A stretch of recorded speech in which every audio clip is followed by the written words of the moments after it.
And now, it's time for another Dice Tower review with Tom Vasel. Alright folks, today we're taking a look at a game called Mission Combat Portalists vs. Marines. Now you can see this game has some pretty cool artwork. This is about Earth and the future, and portals show up on Earth and aliens come through and we fight them off. This is not a new concept, there's nothing new under the sun here, but it is an interesting idea and it's a two-player quick card game. Let's take a look.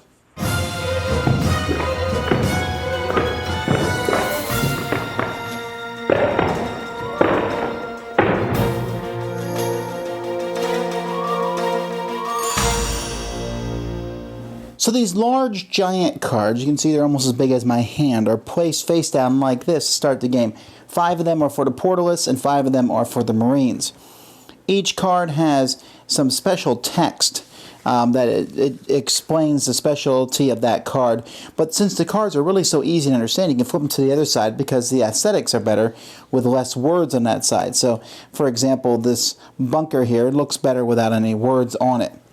At the beginning of the game, players are going to draw 5 cards from their deck. They're going to return any special events that they have, and then they're going to place the 5 cards that they draw one at a time out on their bases. So you can place these cards, and you can place multiple cards in a different base. It doesn't really matter. And players will do that one at a time until there are enough cards in all the bases. So these are the Marines I just placed. Let's say, for example, these are the Portalists that are placing theirs. Now, on your turn, you have 4 actions. Your actions can be to draw a card. Your action can be to play a card out on the board onto one of your spots. Your action can be to move a card to an adjacent spot. Your action can be to attack an opponent. Now, most of these are pretty self-explanatory, but attacking is what's interesting. Now, there are 3 types of units in the game. You'll notice here that there are yellow and red cards, and I don't have any Marine ones out, but here's one, and there are blue cards. Okay, they're just basically 3 types of cards, and the yellow ones are standard units, the red ones are elite units, the blue ones are colossal units. Now, the reason that there's the different types of units is because each unit has a specific type of attack, and that's the only unit they can do damage to. So, for example here, this armored gauze tank has a yellow attack, so it can only hurt yellow cards.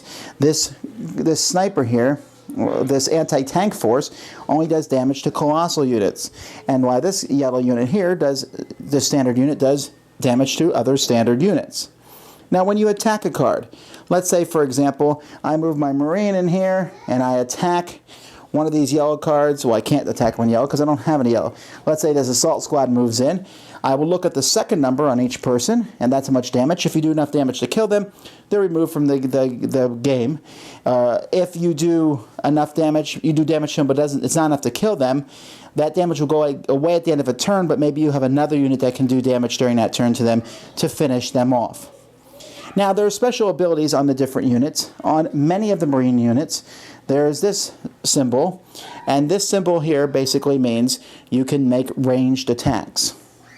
This unit on the Portalist means that the Portalist can move for free. It doesn't cost an action once per turn. Many units, mostly colossal units, have this symbol on them, which means they cannot go in buildings. That symbol, as you can see here on the bunker, is on a building. You can still attack buildings, you can move in and attack, but when you're done moving in and attacking, you must leave that building. Buildings give different bonuses. This building here, the bunkers, give +10 to the defenders. There's different portals here for the Portalists where they can play a card there for free if it's the right matching color. There are different event cards that can be played for an action.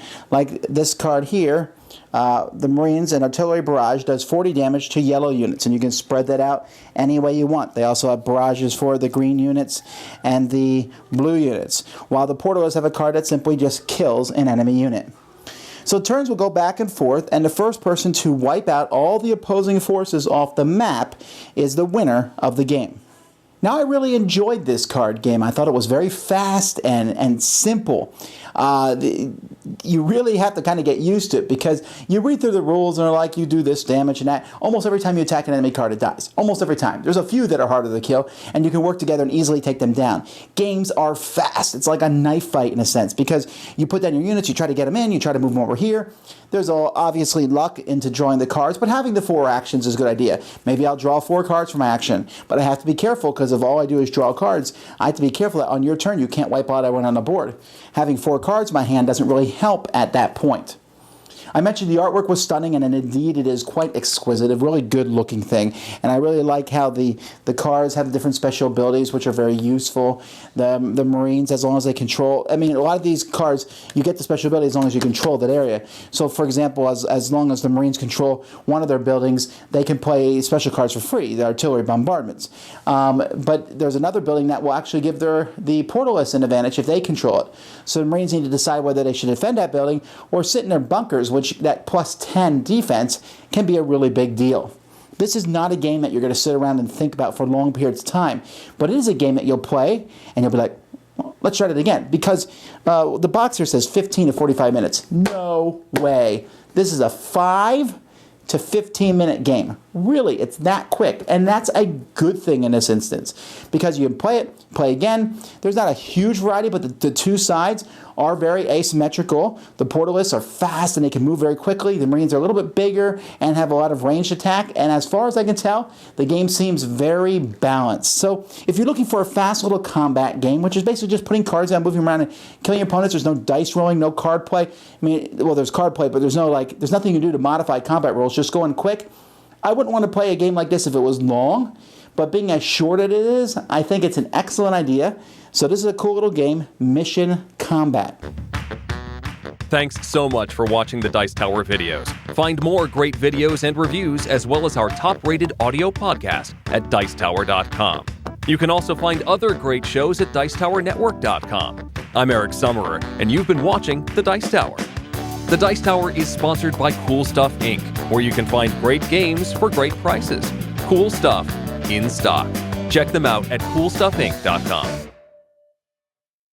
Tom, will you please shut the door? Yeah.